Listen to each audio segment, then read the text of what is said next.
Hoy, hoy, hoy, hoy, hoy. Chicks, bro. Chicks, bro. Ayun oh.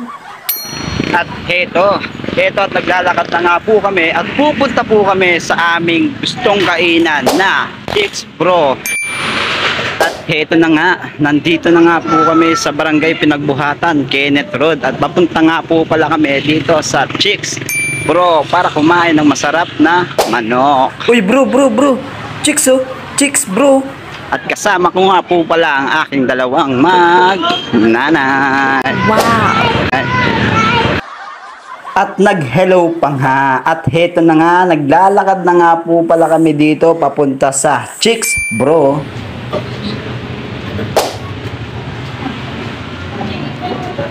At heto, sisimulan na nga po pala natin dito ang pag-intro. At heto na nga, nandito nga po pala tayo para kumain sa Chicks Bro. At heto ang unang kain natin sa Chicks Bro, guys. Kaya heto na, samahan nyo ako para kumpirmahin ang mga presyo nila.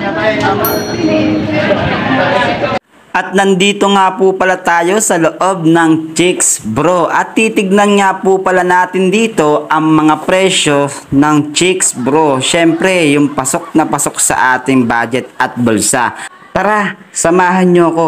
Samahan nyo akong silipin ang mga presyo dito sa loob ng Chicks Bro.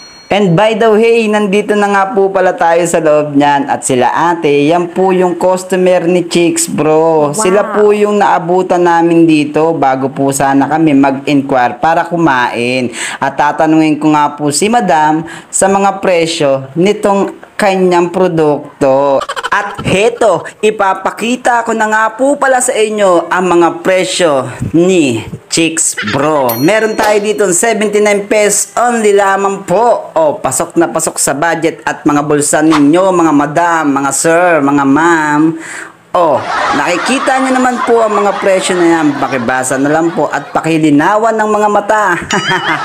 Ciao! Heto at napakasarap ng mga manok dito at meron pa silang mga iba't ibang mga pwede natin kainin. Wow. Para hindi tayo mabitin. Dito nga po pala yan sa Chicks Bro.